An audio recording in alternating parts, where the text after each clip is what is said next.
रात का वक्त था। बाहर गहरी खामोशी थी। चारों तरफ अंधेरा फैला हुआ था और पुरानी हवेली की टूटी खिड़कियों से आती ठंडी हवाएं रह रहकर अजीब सी सनसनाहट पैदा कर रही थीं। गांव के लोग इस हवेली के पास फटकते भी नहीं थे, क्योंकि सबका मानना था कि वहां किसी की आत्मा भटकती है। मगर मेरे साथ जो हुआ उसने मुझे जिंदगी भर के लिए डरा दिया। मेरी कहानी आज भी सुनकर लोग कांप उठते हैं। मैं कॉलेज की पढ़ाई के दौरान अपने दोस्तों के साथ रिसर्च प्रोजेक्ट करने के लिए इस हवेली में गया था। मेरा नाम आरव है और उस वक्त मेरी उम्र 22 साल थी। हमारे प्रोफेसर ने हमें लोक कथाओं और पुराने स्थलों के बारे में रिसर्च करने का टॉपिक दिया था। गांव वालों ने हमें बहुत समझाया कि इस हवेली में मत जाना, वहां जाने वाला कोई वापस नहीं आया।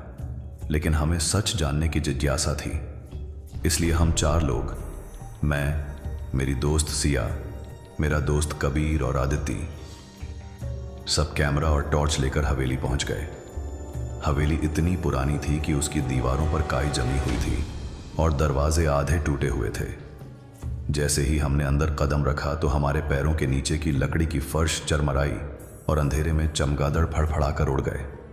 मैं हिम्मत जुटाकर अंदर बढ़ा और कैमरा ऑन कर दिया। सिया बार बार कह रही थी कि आरव मुझे बहुत डर लग रहा है, लेकिन मैंने कहा कि अगर हम डर जाएंगे तो कभी सच्चाई नहीं जान पाएंगे। आदित्य ने दरवाजे की तरफ देखा तो बोली, क्या तुम लोगों ने गौर किया, हवेली में कदम रखते ही दरवाजा अपने आप बंद हो गया? हम सब ने पलट कर देखा तो सचमुच दरवाजा अपने आप बंद हो चुका था। यह देखकर कबीर ने हंसते हुए कहा कि हवा से बंद हुआ होगा, लेकिन सच ये था कि वहां बिल्कुल भी हवा नहीं चल रही थी। तभी अचानक ऊपर से किसी के पैरों की आवाज आई, जैसे कोई भारी कदम रखकर चल रहा हो।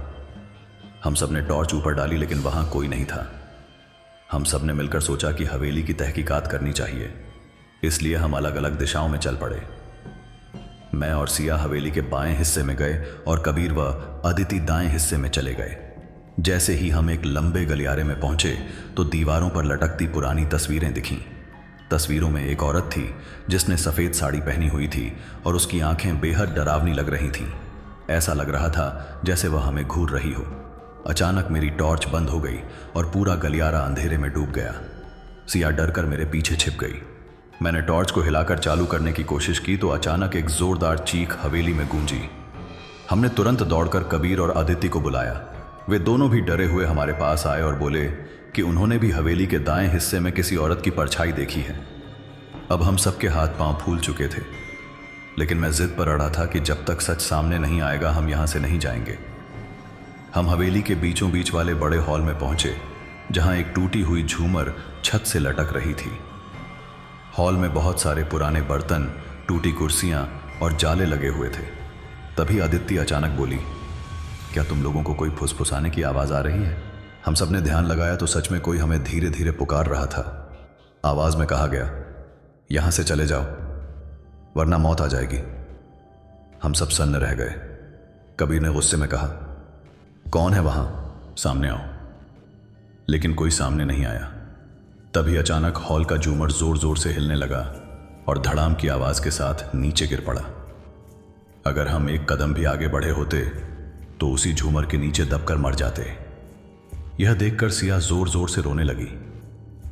मैंने उसे संभालते हुए कहा कि हिम्मत रखो, अब हम ऊपर की मंजिल पर चलते हैं। ऊपर की सीढ़ियां टूटी हुई थीं, लेकिन किसी तरह हम वहां पहुंचे।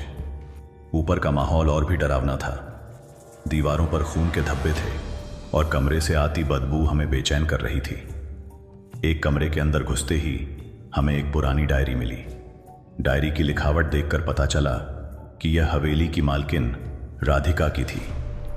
उसने अपनी आखिरी एंट्री में लिखा था, मेरे पति ने मुझे इस हवेली में कैद कर दिया है। मैं यहां तड़प तड़प कर मर रही हूं। मेरी आत्मा कभी शांति नहीं पाएगी।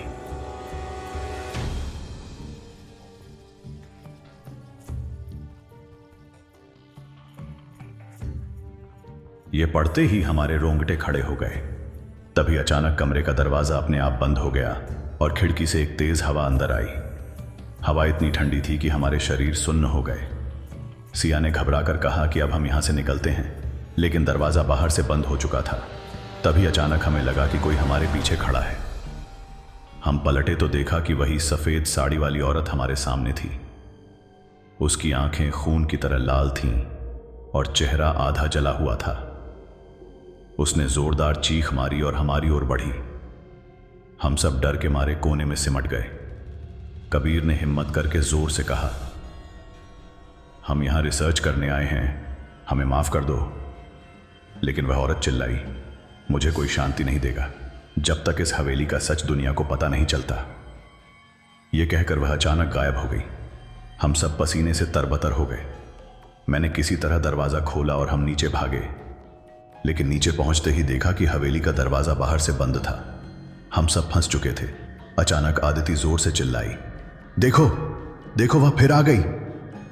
हमने देखा कि वह औरत सीढ़ियों से उतर रही थी, लेकिन उसके साथ और भी कई परछाइयां थीं, जैसे पूरी हवेली की आत्माएं जाग गई हों। हमें चारों तरफ से घेर लिया गया। तभी अचानक मेरा कैमरा अपने आप ऑन हो गया और उसमें रिकॉर्डिंग चलने लगी। कैमरे में साफ दिख रहा था कि इस हवेली में सालों पहले औरतों के साथ जुल्म हुआ था। उन्हें मारकर इसी हवेली में दफना दिया गया था।